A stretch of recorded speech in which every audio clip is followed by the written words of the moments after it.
যদি জিজ্ঞেস করি পাহাড় ভালো লাগে না সমুদ্র না জঙ্গল, জানি না আপনাদের উত্তর কী হবে। তবে সাতকোশিয়া এলে আপনি তিনটেরই স্বাদ পাবেন। এর পরে যেটা পাওনা উপরই সেটা হচ্ছে ওয়াইল্ড লাইফ অ্যানিম্যাল। চলুন আজকে ঘুরে দেখাই আপনাদের সাতকোশিয়া।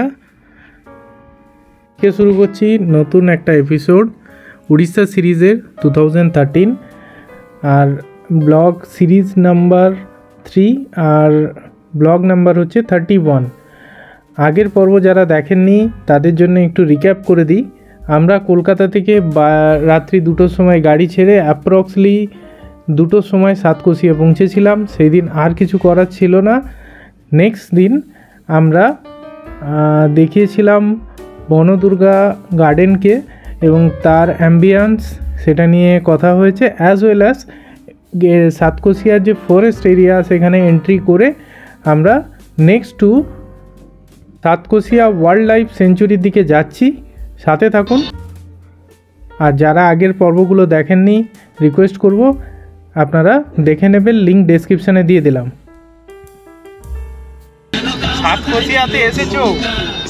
হ্যাঁ, জঙ্গলের মধ্যে গাড়ি চালাচ্ছ আর মেনকাকে মাথায় ঘোমটা দিয়েছো বাংলায়। আর একটা ছোট্ট রিকোয়েস্ট, আমি দেখছি আমার ভিডিও অনেকেই দেখছে বাট সাবস্ক্রাইব করছে না চ্যানেলগুলো। একটু সাবস্ক্রাইব করে আপনারা বেল আইকনটা প্রেস করে দেবেন so that next video upload করলে আপনারা নোটিফিকেশান পাবেন, অ্যাজ ওয়েল অ্যাজ আমি মোটিভেটেড হব।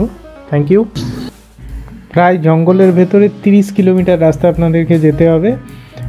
আর এই জঙ্গলের বিভিন্ন সাইনবোর্ড আছে, এলিফ্যান্ট জোন, ডিয়ার জোন এরকম, আর মাঝে মাঝে কিছু বসতি পড়বে। বাকিটা পুরোপুরি জঙ্গল এরিয়া এবং রাস্তা অসাম, খুব সুন্দর, ট্রাফিক নেই, কিচ্ছু নেই।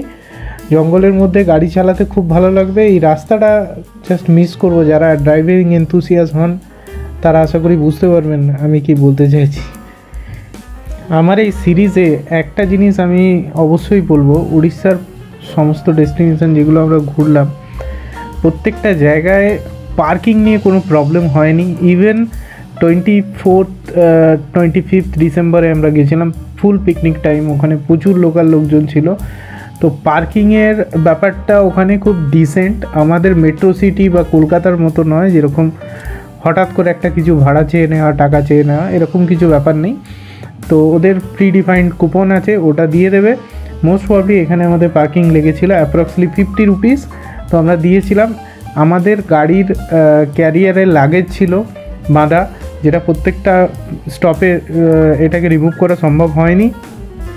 তো সেই অবস্থায় ছিল এবং ওনাকে বলতে হি ইজ অ্যাকসেপ্টেড কি আমরা আছি, কোনো চাপ নেই, আপনারা যেতে পারেন। That was the best thing also. Parking থেকে অ্যাপ্রক্সলি 600 থেকে 700 মিটার আপনাদেরকে ওয়াকিং করতে হবে। আর একটা অপশন আছে, সেটা হচ্ছে এদের ব্যাটারি গাড়ি আছে, 10 টাকা করে নেবে নিয়ে যাওয়ার জন্যে। তো সেটাতেও আপনারা অ্যাভেল করতে পারেন যারা হাঁটতে অসুবিধে তাদের জন্যে। এই গেটে ঢোকার মুখেই একটা সুন্দর গেট যেখানে কুমিরের সিম্বল দেওয়া আছে, ওখানে কি দাঁড়িয়ে কিছু ফটোগ্রাফি করলাম। অ্যাজ ওয়েল অ্যাজ ঢোকার সময় 10 টাকা করে আমাদেরকে ওখানে টিকিট দিতে হলো, যেটা ওই গেটের মধ্যে ঢুকে অ্যাক্টিভিটি করার জন্যে। কিন্তু বোটিংয়ের জন্যে আপনাকে আলাদা পে করতে হবে, সেটা আমি দেখাচ্ছি।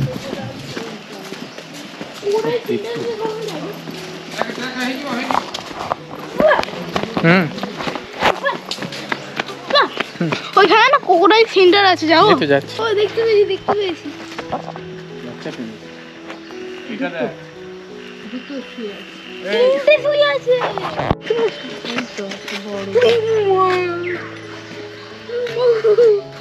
দেখতে পাচ্ছ?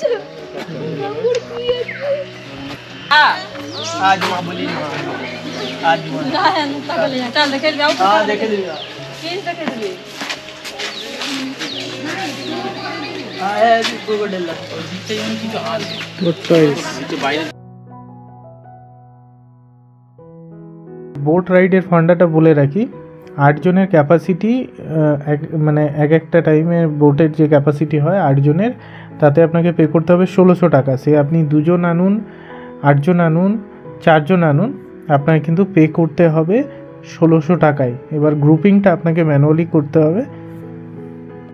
আরে নড়ছে নড়ছে আর নড়বে না, আর নড়বে না। নড়বে আপনি। চিৎকার করলে জলে চলে যাবে। এই।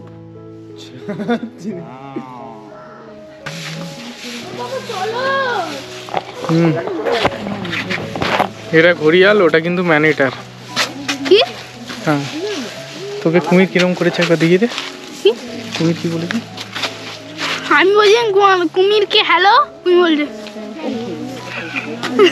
লই তো আছে। ছোট বড় সব আছে, এইটা বড়। যা নিচে নামো সেইগুলো দিতে হবে।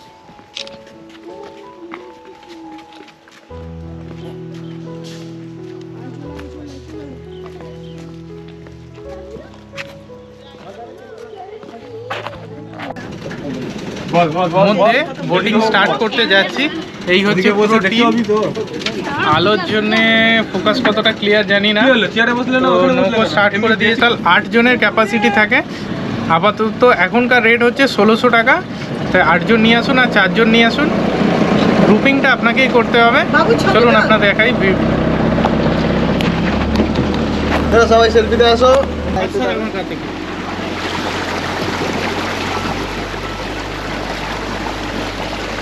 টাইগার রিজার্ভ ফরেস্ট নিয়ে আপনাদেরকে কিছু ইনফরমেশন দিয়ে রাখি। সাতকোশিয়া টাইগার রিজার্ভ ফরেস্ট হচ্ছে বাঘের সংগ্রহগার, যেটা ভারতের উড়িষ্যা, আঙ্গুল এবং নয়াগড় জেলার সীমান্তে অবস্থিত। এর আয়তন অ্যাপ্রক্সলি 988.30 কিলোমিটার। আর এটা স্টার্ট হয়েছিল, মানে এই অভয়ারণ্যটা স্টার্ট হয়েছিল 1976 সালে।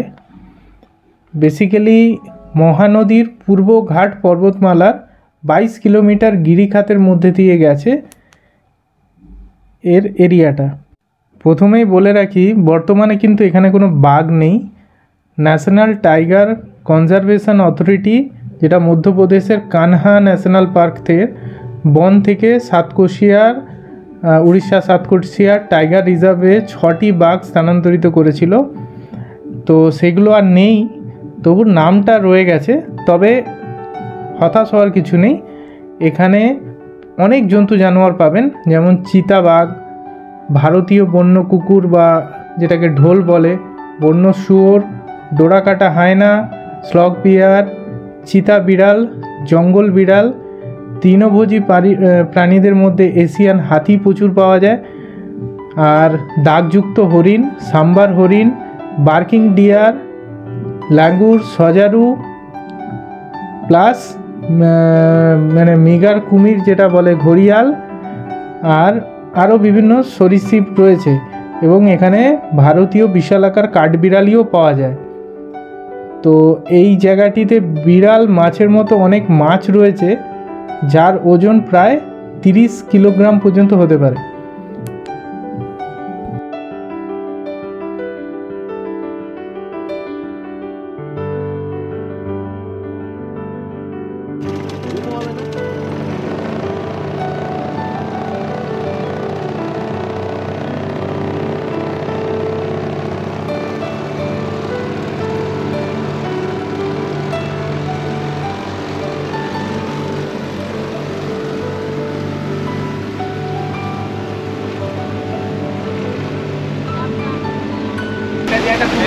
আমরা নৌকো বিহার করছি। আমরা ইন্ডিয়ান স্টিমার দেখেছি, প্রচুর পরিমাণে বসে আছে, দাদা দেখিয়েছে। আর এবার আপনাকে দেখাচ্ছি, এবার নৌকো ঘুরে গেছে উল্টো দিকে, আর দেখাচ্ছি অ্যাকচুয়ালি কী ভিউটা আসছে।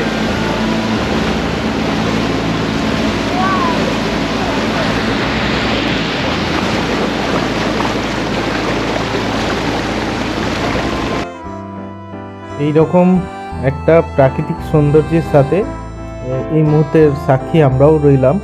জাস্ট আপনাদেরকে এক্সপ্লেন করছি। এরকম ঘন জঙ্গল, পাহাড়, তার মধ্যে বয়ে গেছে মহানন্দা নদী। আর নদীর জলটা দেখতে পাচ্ছেন, খুব শান্ত জল। আর জলটা জাস্ট ব্লু কালার, কখনো গ্রিন লাগছে, ডিপেন্ডিং অন ওয়েদার, ঠিক আছে। আর এত সুন্দর মনোরম দৃশ্য।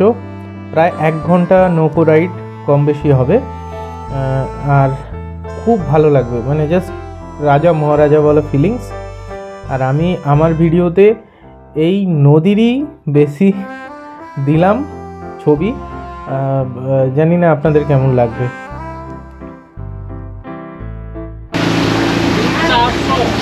400 ये पे है किधर गया टोटल 700 में 22 किलोमीटर में। अच्छा এটা মনে হচ্ছে কুমির আছে, এটা ভিডিও করছিস তো? বাবা করছে।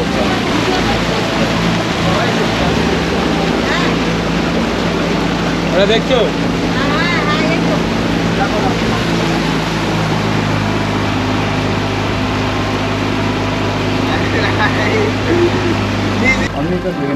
ক্রোকোডাইল বক বসে আছে, বকটাকে খেয়ে নেবে না?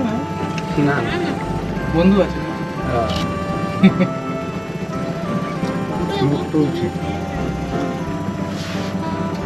মাথার উপরে কিন্তু বসে আছে। এই টাইমে দেখা যায় রোদ পোহাতে সাইন দেখতে পাচ্ছি, তো পুরোটাই দেখতে পাচ্ছি। বোটটাকে হিলাচ্ছে, নিচে একটা চলে এসেছে বোটের নিচে। তুমি এখানে ধরছো নামবে জলে নামবে। কোথায় যাবে? ওরা ঠিক হয়।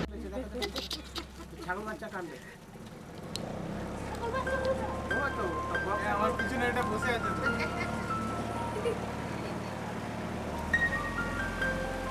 শুনেছিস পাগল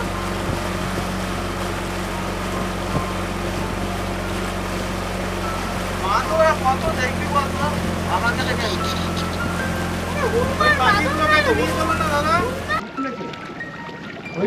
ওই ছাগলটাকে টেনে নেবে, দেখো মুখ খুলেছে। কুমির মুখ খুলতে মামা মুখ খুলেছে। খুলেছে, দেখো দেখো ছাগল বাচ্চা কান্দে। ছাগল বাচ্চা কোথায়? আমার পিছনে এটা বসে আছে তো। বাবার চলো তোমার একটা ভিডিও করে দিয়েছি।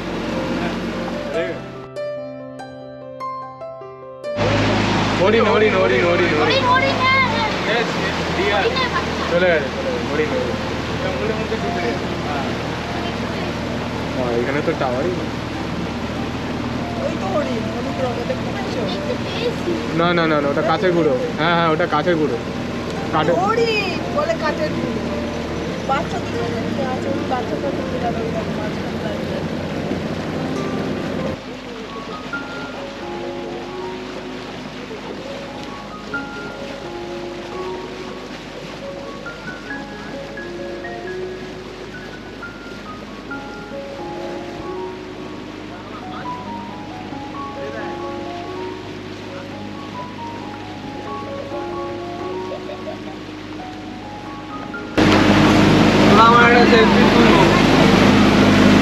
পাওয়া যায় এরকম একটা নৌকো রাইড, ঠিক আছে, আর তার মধ্যে চারিদিকে বিভিন্ন ধরনের জন্তু জানোয়ার, মানে টু সাম এক্সটেন্ট আমরা যেরকম ঘুরতে গেছিলাম না এতে কী বলে ভিতরকণিকার টাইপ, ঠিক আছে।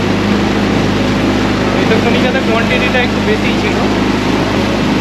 জাস্ট খুব the beauty of wild life.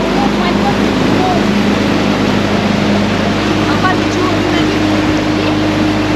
কিছু হরিণ আর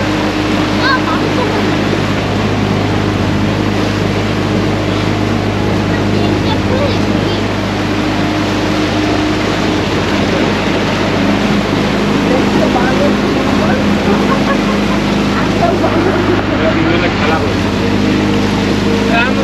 হ্যাঁ গ্রাম আছে ভেতরে, ওই জন্য সব কাঠ ফাট নিয়ে যাচ্ছে, যে পাতা পাতা জল ফল হতে নিয়ে যাচ্ছে।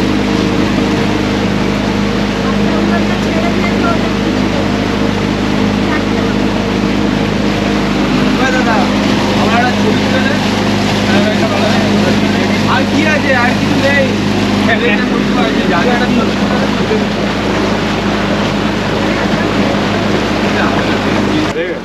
করলে হবে দেখিস না? মাছ রাঙা দেখে দেখে বলবে দেখি দেখি এই তো কিংফিশার। ও দেখি এটা কাঠ কাঠ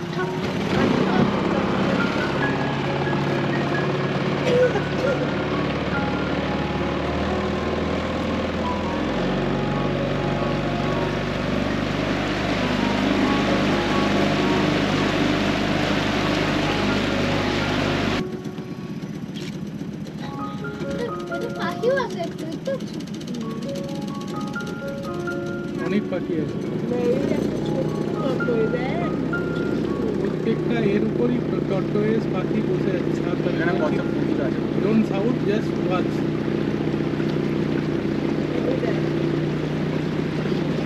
শান্তিতে থাকতে ভালোবাসি এই যে করছে